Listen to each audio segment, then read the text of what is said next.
الحمد لله رب العالمين والصلاة والسلام على خاتم النبيين أما بعد فأعوذ بالله من الشيطان الرجيم بسم الله الرحمن الرحيم. Mes chers frères en islam, répétez après moi. الصلاة والسلام عليك يا رسول الله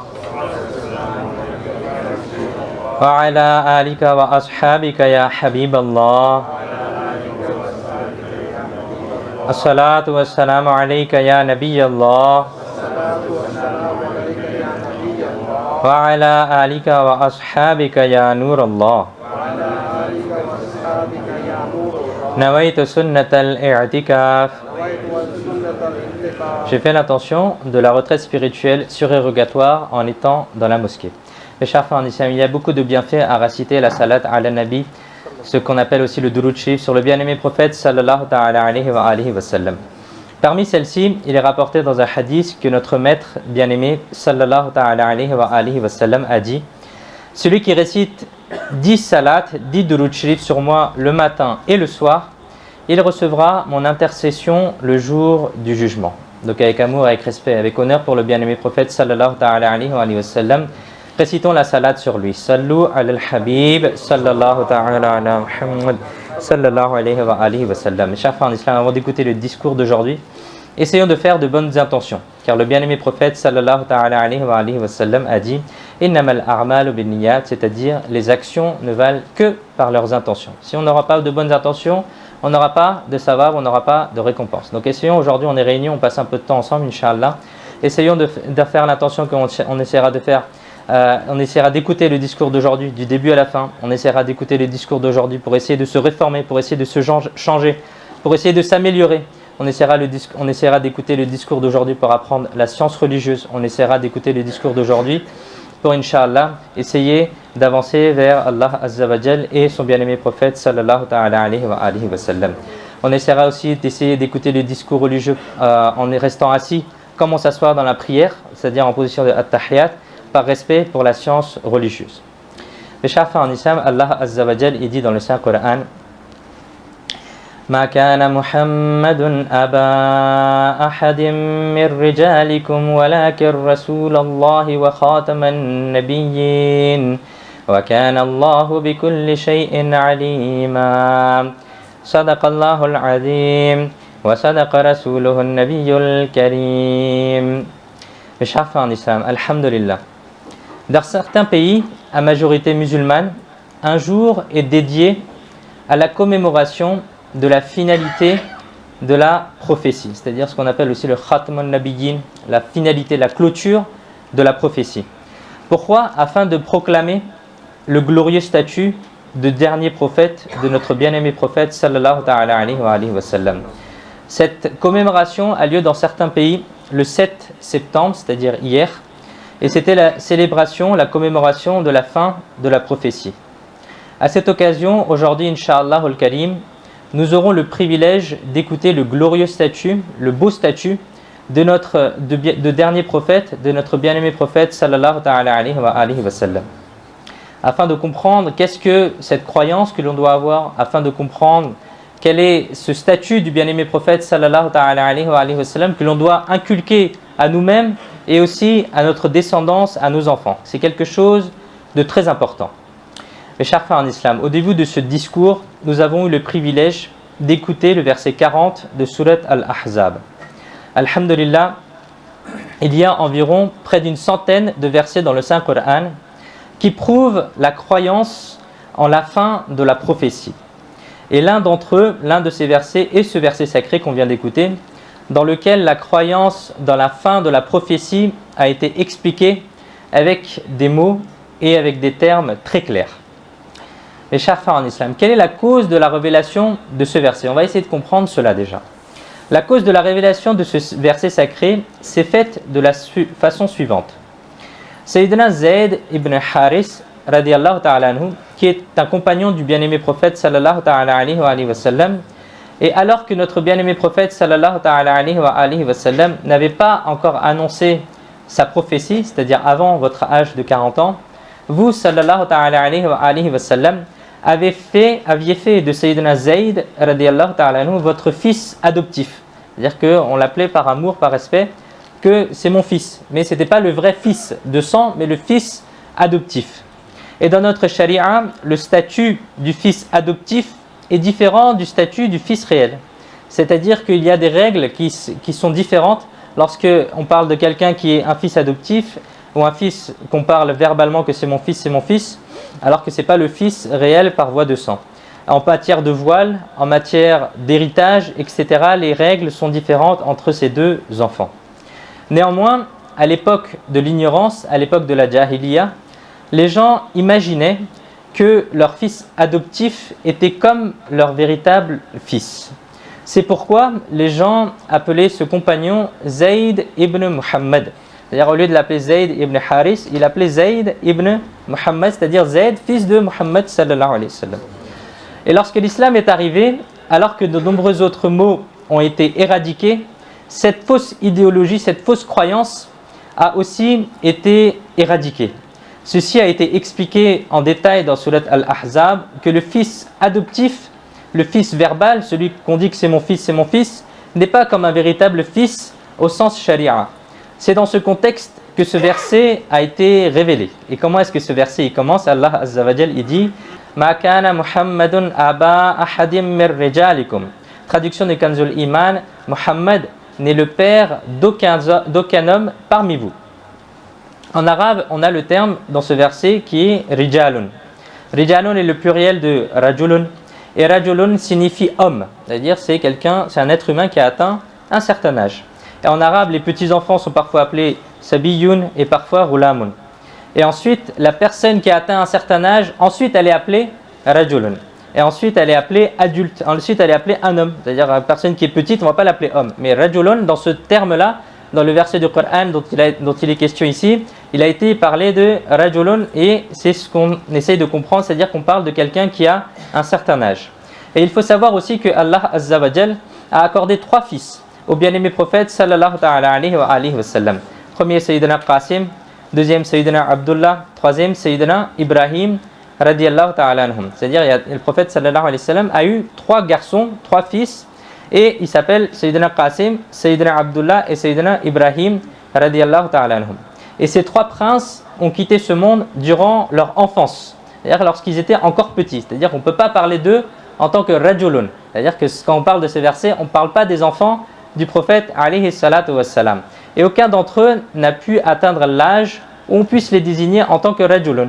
C'est pourquoi il a été dit, qu'est-ce qu'il faut comprendre de ce verset? Aux gens, vous qui considérez Sayyidina Zayd radiyallahu ta'ala anhu comme le véritable fils de notre bien-aimé prophète sallallahu ta'ala alayhi wa sallam, car vous l'appelez en disant Zayd ibn Muhammad, c'est-à-dire que la filiation, le lien de parenté a été changé par les gens, ils l'ont appelé fils de Muhammad alors que ce n'est pas le fils de notre bien-aimé prophète sallallahu ta'ala alayhi wa sallam, alors que la vérité est que Muhammad sallallahu alayhi wa sallam n'est le père d'aucun homme parmi vous. Zayd ibn Haris radiyallahu ta'ala anhu n'est pas votre fils véritable, mais c'est votre fils adoptif. De plus, il a été dit Walakir Rasulallahi wa khataman nabiyyin. Oui, il est le messager d'Allah et le dernier de tous les prophètes. C'est-à-dire que notre bien-aimé prophète sallallahu ta'ala alayhi wa sallam n'est le véritable père d'aucun homme. Mais vous êtes spirituellement bien plus qu'un père pour nous. Vous êtes bien plus qu'un père pour tous les musulmans qui viendront jusqu'au jour du jugement. Un poète il dit d'innombrables bénédictions sur l'ouverture de la porte de la prophétie. D'innombrables bénédictions sur l'ouverture de la porte de la prophétie. Et on va comprendre que la porte de la prophétie, elle a été ouverte dans le hadith par le bien-aimé prophète sallallahu ta'ala alayhi wa sallam. Et ensuite le poète il continue en disant des millions de salams sur la clôture de l'ère prophétique. Et qu'est-ce qu'il a été voulu dire dans ce vers de poésie? Ô toi, l'essence par laquelle la porte de la prophétie a été ouverte, c'est-à-dire celui qui a reçu en tout premier la couronne de la prophétie. Pourquoi? Parce que dans un hadith, il est dit « Kuntu nabiyyun wa adamu bayna ar-ruhi wal jasad ». C'est-à-dire que le bien-aimé prophète sallallahu ta'ala alayhi wa sallam a dit, lorsqu'on lui a posé la question « Depuis quand est-ce que vous êtes prophète ?» Eh bien, le bien-aimé prophète sallallahu ta'ala alayhi wa sallam a répondu « J'étais déjà un prophète, alors que Adam alayhi salam était entre l'âme et le corps. » Et que d'innombrables bénédictions soient sur vous et haut l'essence sur laquelle la prophétie a été clôturée, c'est-à-dire on parle à chaque fois de la même personne. On parle de notre bien-aimé prophète sallallahu alayhi wa sallam qui a ouvert la prophétie et qui l'a clôturée également. Et que sur vous soient aussi des millions de salams sur notre bien-aimé prophète sallallahu alayhi wa sallam. Il y a un slogan qui a été écrit par le fondateur de Da'wat Islami, Maulana Muhammad Ilyas At-Qadri, Damat Barakatuhumul Aliyah, pour apprendre à tous les gens la aqidah, la croyance que l'on doit avoir sur la clôture de la prophétie. Qu'est-ce qu'il est dit? Muhammad al-Mustafa, c'est le dernier des prophètes. Ahmad al-Mujtaba, c'est le dernier des prophètes. Le fils de Amina, c'est le dernier des prophètes. Le roi de tous les prophètes, c'est le dernier des prophètes. Le prophète couronné, c'est le dernier des prophètes. Le bien-aimé du Seigneur, c'est le dernier des prophètes. La croyance de tous les compagnons, c'est que c'est le dernier des prophètes. La croyance de tous les Ahlul Bayt, c'est que c'est le dernier des prophètes. La compréhension de Ghaus, c'est-à-dire Cheikh Abdel Qadir al-Jilani, rahmatullahi ta'ala, c'est que c'est aussi le dernier des prophètes. La compréhension de tous les awliya aussi, c'est que c'est le dernier des prophètes. La compréhension de Raza et Attar aussi, c'est que c'est le dernier des prophètes. Sallu ala al-Habib, sallallahu ta'ala ala Muhammad, sallallahu alayhi wa alihi wa sallam. Chers frères en islam, regardez avec quelle clarté, avec quels mots très explicites le Saint-Coran nous a expliqué que notre prophète Muhammad sallallahu alayhi wa sallam est le dernier prophète et qu'aucun nouveau prophète ne peut venir après vous, et ce jusqu'au jour du jugement. De la même manière, la croyance en la fin de la prophétie, dans la clôture de la prophétie, a été décrite avec une grande clarté dans les ahadiths aussi.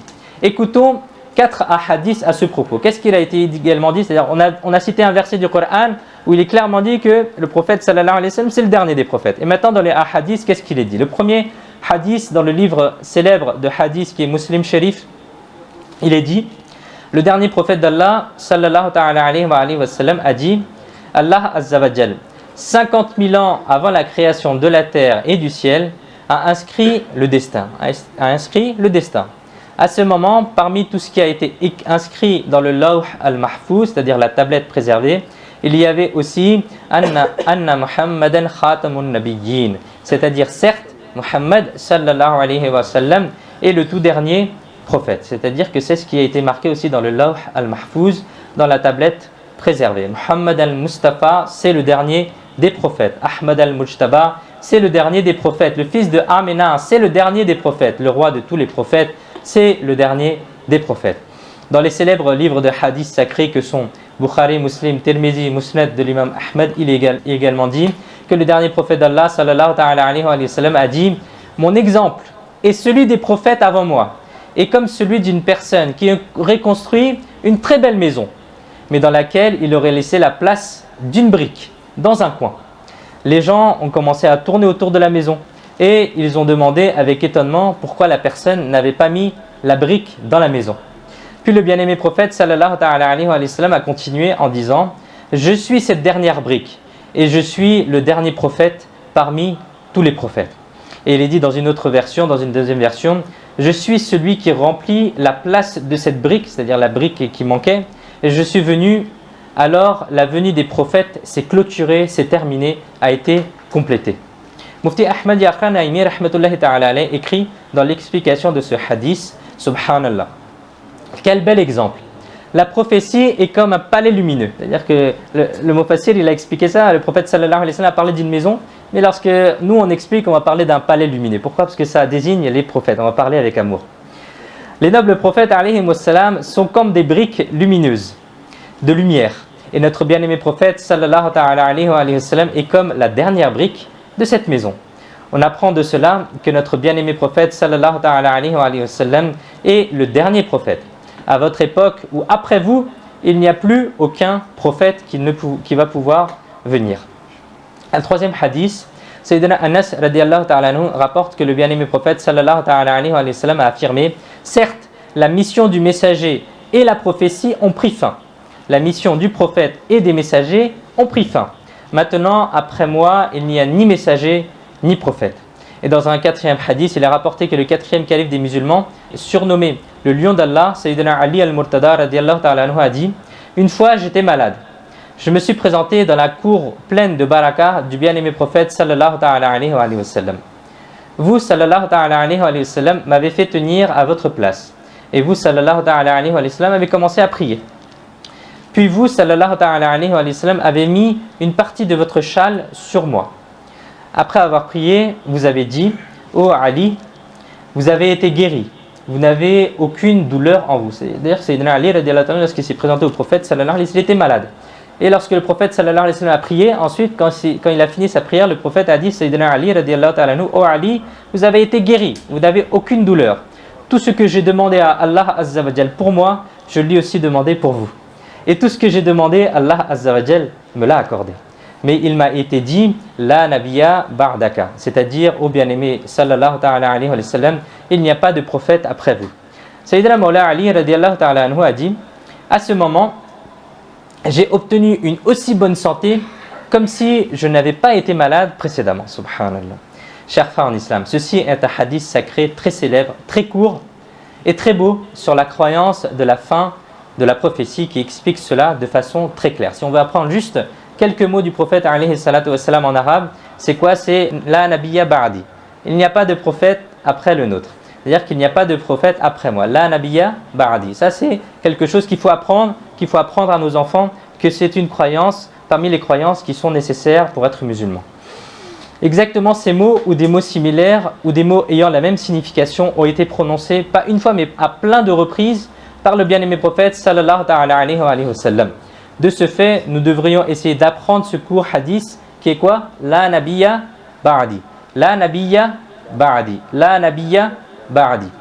Et la faire apprendre aussi à nos enfants. Le hadith sacré dont il s'agit, la nabiyya ba'di, c'est-à-dire il n'y a pas de prophète après moi. Un poète il dit, mon prophète lui-même a dit ceci, la nabiyya ba'di. Que chaque époque entende cette parole, la nabiyya ba'di. Mes chers frères en islam, le verset du Coran et les nobles ahadiths prouvent que la croyance dans la finalité de la prophétie est une croyance absolument vraie, absolument claire. Il n'y a rien de caché dans cela, il n'y a rien d'équivoque, il n'y a rien qui soit difficile à comprendre dans cela, et il n'y a aucune place pour le doute ou pour une seconde opinion. Alhamdulillah, depuis le début, les musulmans se sont appuyés sur cette foi. Mais dans l'histoire, quiconque a osé changer cette foi et faire une fausse déclaration de prophétie, à chaque époque, les musulmans ont grincé des dents avec la force de leur foi. Durant la période du califat du premier calife des musulmans, Sayyidina Abu Bakr as-Siddiq radiyallahu ta'ala anhu, il y avait au Yémen un misérable homme, pour ceux qui ont lu par exemple la biographie du bien-aimé prophète sallallahu ta'ala alayhi wa sallam, on parle aussi de cela, qu'il y avait un misérable homme qui s'appelait Aswad al-Ansi, qui avait faussement revendiqué le statut de prophète et avait prêché sa fausse prophétie.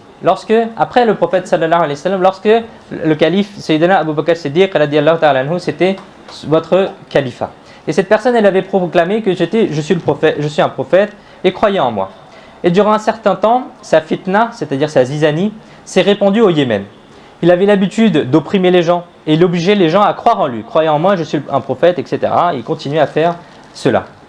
Sayyidina Abu Muslim al-Khawlani, rahmatullahi ta'ala alayh, qui est appelé le hakim de cette umma, c'est-à-dire une personne très intelligente et très sage, vous êtes un tabi'i, vous avez également vécu au Yémen.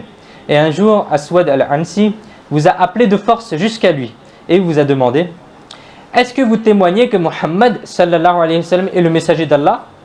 Il a répondu, oui bien sûr, Sayyidina Muhammad sallallahu alayhi wa sallam est le vrai prophète d'Allah. Il est mon maître, je crois en lui. Et vous avez répondu, ensuite Aswad al-Ansi a ensuite demandé une deuxième question. Témoignez-vous que je suis le messager d'Allah? Astaghfirullah. Vous avez répondu de manière simpliste, je n'ai pas entendu ce que vous avez dit. Il a refusé d'écouter, de dire que je vous ai écouté. En entendant cela, Aswad al-Ansi s'est mis très en colère.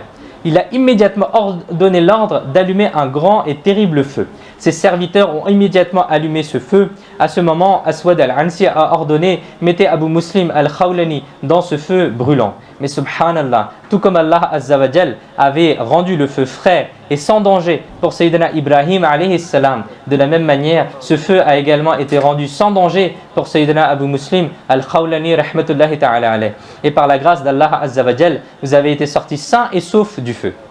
En voyant cette scène étonnante, Aswad al-Ansi s'est pris dans son propre piège de sa fausse prophétie. Et il prit peur que si cette histoire devenait connue, alors les gens ne croiraient plus en lui. Alors il vous a exilé, il vous a sorti du Yémen et vous êtes allé ensuite vivre à Madinatul Munawwara. Chers frères en islam, rappelez-vous toujours que la croyance dans la fin de la prophétie n'est pas une croyance d'une petite importance, mais cela fait partie des exigences de la religion. C'est-à-dire que l'importance de la croyance au monothéisme, au tawhid, dans l'islam est aussi important que la croyance dans la finalité, de la clôture de la prophétie. Tout comme pour devenir musulman, il est important de dire la ilaha illallah, de la même manière, croire que notre bien-aimé prophète sallallahu alayhi wa sallam est le dernier prophète est aussi important. Le kalima at-tayyiba, grâce auquel un mécréant devient musulman en disant la ilaha illallah Muhammad Rasulullah sallallahu alayhi wa sallam, il n'y a de Dieu qu'Allah et Muhammad sallallahu alayhi wa sallam est son messager. Dans cette parole, il y a le mot Muhammad qui ne désigne personne d'autre que le bien-aimé d'Allah sallallahu alayhi wa sallam, sur la tête de laquelle le Seigneur de l'univers a mis la couronne de la fin de la prophétie, c'est-à-dire Khatamun Nabiyyin. C'est pourquoi si une personne récite le kalima at-tayyiba mais ne considère pas Sayyidina Muhammad sallallahu alayhi wa sallam comme le dernier des messagers, il ne pourra jamais être musulman. C'est-à-dire que ce n'est pas uniquement réciter la kalima, mais c'est comprendre ce que ça signifie et comprendre tout ce que ça implique derrière et toutes les croyances qui sont nécessaires pour devenir musulman. Un poète, il dit « Après vous, jamais ne viendra un prophète nouveau. Après vous, jamais ne viendra un prophète nouveau. Je jure par Allah, ceci est ma foi au dernier prophète. » La croyance de tous les prophètes, c'est que c'est le dernier prophète. La croyance de tous les Ahlul Bayt, c'est que c'est le dernier des prophètes. La croyance de Raws, c'est que c'est le dernier des prophètes. La croyance de tous les Awliya, c'est que c'est le dernier des prophètes. La compréhension de Raza, c'est que c'est le dernier des prophètes. La compréhension de Attar, c'est que c'est le dernier des prophètes. Chers frères en islam, l'histoire est témoin. L'histoire est témoin. N'importe quelle personne qui a refusé de croire dans la finalité de notre bien-aimé prophète sallallahu alayhi wa sallam, qui a essayé de tordre cette croyance, sa fin a été terrible. L'humiliation qui lui est réservée dans l'au-delà est ce qu'elle est, mais Allah Azza wa Jal humilie et déshonore également ce genre de personnes dans ce bas monde. Une fois, c'est l'histoire d'une ville au Pakistan qui s'appelle Dera Ghazi Khan. Il vivait un homme insolent qui non seulement niait la fin de la prophétie et refusait de croire dans la finalité du prophète, mais chaque fois qu'il en avait l'occasion, il commençait à prêcher sa mauvaise croyance et à dire beaucoup d'absurdités sur la finalité de notre prophète. Mais peu importe ce qu'une personne fait, la mort est inévitable pour tous. Et on va tous devoir se présenter un jour devant notre Seigneur. Cette misérable personne est morte. Et une fois, comme à son habitude, il disait des absurdités sur la finalité du prophète, alayhi salatu wassalam, et ensuite il est mort. Les gens qui étaient du même avis que lui, qui avaient la même foi, ils ont élaboré un plan secret pour enterrer cet insolent dans le cimetière musulman. C'est-à-dire que lorsque quelqu'un ne croit pas dans une croyance de base de l'islam, il rejette une croyance de base de l'islam, il est automatiquement sorti de l'islam. On n'a même pas besoin de l'exclure, mais il sort automatiquement de l'islam. Et c'est pourquoi les musulmans, en général, ils refusent ensuite que ce genre de personne il soit enterré dans le cimetière des musulmans parce qu'il a refusé une croyance qui est nécessaire pour être musulman. Et ensuite, les musulmans, ils ont appris cela, que cette personne, elle a été enterrée dans le cimetière musulman. Alors, ils ont contacté la police locale et ils ont empêché qu'il soit enterré dans le cimetière musulman. Ainsi, cet insolent a été enterré dans un autre endroit. C'est-à-dire que les musulmans, ils l'ont empêché qu'il soit enterré dans le carré musulman. Dès qu'il a été enterré et que les gens ont commencé à rentrer, un feu s'est déclaré dans la tombe et les flammes ont été vues en train de brûler sa tombe pendant 3 jours. Après avoir vu cela, les gens en ont tiré des leçons. Finalement, après 3 jours, la tombe a éclaté et une immense fosse, un énorme trou s'est formé dans la tombe. Et la nouvelle s'est répandue et les gens sont venus de partout pour voir cette scène horrible. Et finalement, la fosse, le trou a été rempli avec des pierres. Mes chers frères, la croyance que l'on doit avoir, c'est que Muhammad al-Mustafa, c'est le dernier des prophètes. Ahmad al-Mujtaba, c'est le dernier des prophètes. Le fils de Amina, c'est le dernier des prophètes. Le roi de tous les prophètes, c'est le dernier des prophètes. Le prophète couronné, c'est le dernier des prophètes. Le bien-aimé du Seigneur, c'est le dernier des prophètes. Et la croyance de tous les compagnons, c'est que c'est le dernier des prophètes. Et une autre histoire qui est rapportée aussi du Pakistan, dans laquelle un très riche Qadiani, alors Qadiani c'est une secte, comme il y en a eu beaucoup en islam, et comme il y en aura beaucoup aussi dans le futur, et les Qadianis sont ceux qui croient dans quelqu'un qui s'appelle Mirza Ghulam Ahmad Qadiani, et qui croient qu'il est un prophète. C'est une fitna qui a commencé il y a à peu près 100-150 ans en Inde et qui s'est répandu un peu dans le monde. On les appelle Qadiani, on les appelle Mirzaï, on les appelle Ahmadi aussi, et ils se sont propagés ensuite dans beaucoup de pays. Et les Qadiani refusent de croire dans la fin de la prophétie, et ils sont donc des mécréants, c'est-à-dire des kafirs, et des apostats, c'est-à-dire des murtad.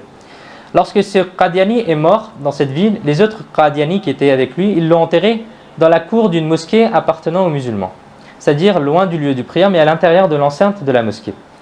Et les musulmans, ils se sont sentis très offensés qu'un Qadiani qui refuse de croire dans la finalité de notre prophète, qui est arrogant dans la cour d'Allah Azza wa Jal et de son bien-aimé prophète sallallahu ta'ala alayhi wa sallam, était enterré à l'intérieur des murs de la mosquée. De ce fait, il fut demandé aux agences gouvernementales que cet apostat, ce murtad, soit immédiatement sorti de la mosquée. Après beaucoup d'efforts, la demande des musulmans fut finalement acceptée et les autorités ordonnèrent qu'il soit retiré de la mosquée et enterré ailleurs. Alors sa tombe fut ouverte, parce qu'elle était enterrée dans la mosquée. Allah, Allah. Dès que la tombe de ce misérable fut ouverte, une puanteur, c'est une mauvaise odeur, s'est propagée, s'est répandue dans tout le quartier. Et la puanteur était si forte que les gens en avaient le vertige et les larmes aux yeux. Les gens ont paniqué. Lorsque le cadavre très sale et mutilé fut retiré de la tombe, même les gens qui l'ont déterré en ont tremblé. Bref, après avoir subi cette horrible situation, le corps sale a été sorti, a été remis aux Qadiani, c'est-à-dire aux gens qui croyaient dans leur faux prophète. Et les Qadiani l'ont ensuite enterré dans la cour d'une de leurs maisons. Mais la puanteur qui s'en dégageait se répandait encore. Et en seulement quelques jours, la maison dans laquelle il avait été enterré, elle s'est remplie de mauvaises odeurs. Et finalement, les Qadiani en ont eu marre et ils l'ont sorti même de là. Et ceux qui ont, et pour l'enterrer ensuite dans un champ au loin. Et ceux qui ont vu la situation de leurs propres yeux, ils disent, lorsque cette personne qui refusait de croire dans la fin de notre prophète a été sortie pour la deuxième fois, la puanteur qui s'en dégageait s'est propagée à plusieurs kilomètres. Et les gens ont continué à ressentir cette puanteur pendant plusieurs jours. Après avoir été témoins de ce terrible incident, de nombreux Qadiani se sont convertis à l'islam, dont certains membres de la famille de ce mort.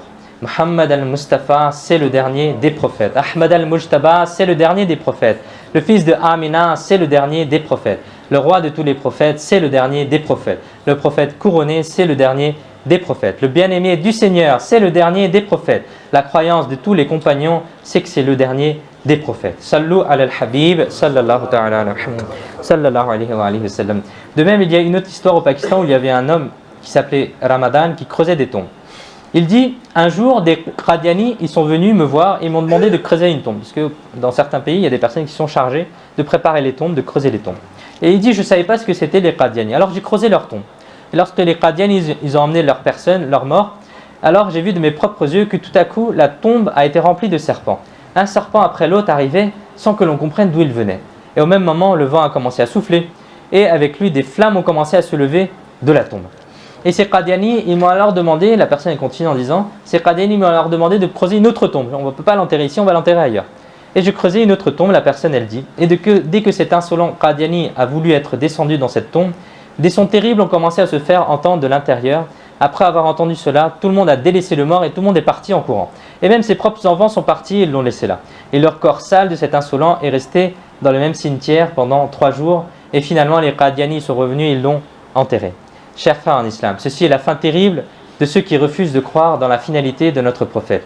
Le véritable châtiment sera celui qui sera infligé le jour du jugement. Mais parfois, Allah Azza wa Jal indique clairement au monde la fin de ce type de personnes afin que les gens puissent en tirer une leçon et rester à l'écart d'une telle insolence. Qu'Allah Azza wa Jal nous fasse miséricorde et nous accorde la fermeté dans la croyance à la fin de la prophétie et dans toutes les croyances islamiques. Amin. Bijahi khatam al-nabiyyin sallallahu ta'ala alayhi wa sallam. Retenez bien que les Qadiani refusent de croire dans la fin de la prophétie. Ils considèrent Mirza Ghulam Ahmed comme un prophète. Ils refusent de croire ainsi dans le Saint-Coran. Ils refusent de croire aussi dans les hadiths. Ils manquent de respect à de nombreux prophètes et en particulier à notre bien-aimé prophète sallallahu ta'ala alayhi wa sallam. C'est-à-dire qu'ils lui ont enlevé un statut, ils lui ont enlevé une caractéristique qui fait de lui la couronne de la prophétie, qui fait de lui quelque chose d'encore plus particulier. Et ces misérables utilisent de nombreuses ruses pour tromper les musulmans. C'est-à-dire qu'en apparence, ils vont être comme des musulmans. Ils vont réciter le Coran, ils vont faire les prières, ils vont tout faire comme nous. Mais le fait qu'ils refusent une croyance de base de l'islam fait qu'ils sont sortis tout simplement de l'islam. Donc il faut faire attention à cela. Ils fournissent aussi des établissements médicaux, ils fournissent des traitements médicaux gratuits à travers le monde, ils distribuent la nourriture, les boissons, ils travaillent dans l'humanitaire, ils proposent aux gens des commerces, ils proposent aux gens des visas pour aller s'installer dans des pays développés.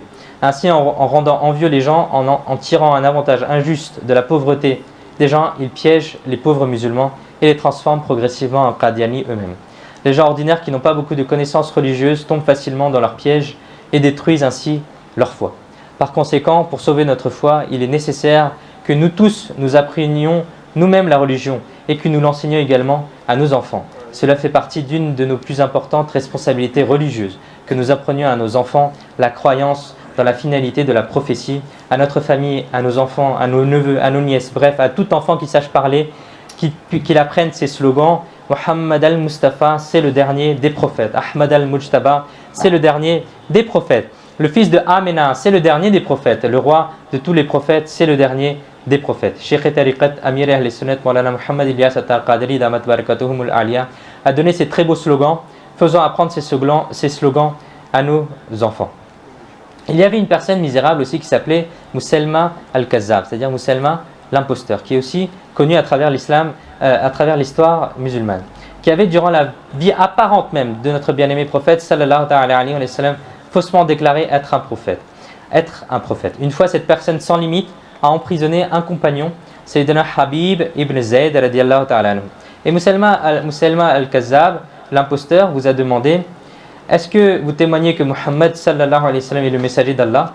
Alors Sayyidina Habib ibn Zayd radiyallahu ta'ala anhu répondit: oui, bien sûr, je témoigne que le bien-aimé prophète sallallahu alayhi wa sallam est le messager d'Allah. Et Muselma al-Kazzab, de la même manière qu'on a entendu précédemment, il a ensuite demandé: est-ce que vous témoignez que je suis le messager d'Allah? Na'udhu billah. Sayyidina Habib ibn Zayd radiyallahu ta'ala anhu a répondu: mes oreilles sont sourdes d'entendre votre parole. Alors Muselma al-Kazzab s'est mis en colère en entendant cela, et sur son ordre, les bras du compagnon ont été découpés, un par un. Ensuite, Muselma al-Kazzab a reposé les mêmes questions. Ensuite, il a coupé malheureusement le deuxième bras du compagnon radiyallahu ta'ala anhu, et ainsi de suite jusqu'à couper le pied et les jambes de ce compagnon radiyallahu ta'ala anhu. Et lorsque dans cette situation vous avez continué à répondre de la même manière que non, je ne crois pas dans votre prophétie, et dans cet état vous avez répondu avec plein de courage, et votre deuxième jambe aussi a été amputée.